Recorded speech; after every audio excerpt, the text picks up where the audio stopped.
یه روزی سلطان به وزیر گفت 3 تا سوال میپرسم.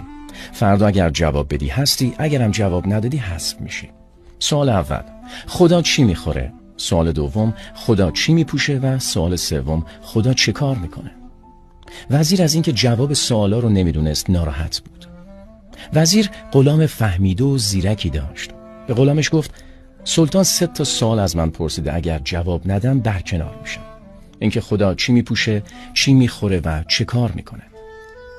غلام گفت جواب هر 3 تا سوال رو میدونم، اما 2 تا رو الان به جواب میدم و 3می رو فردا.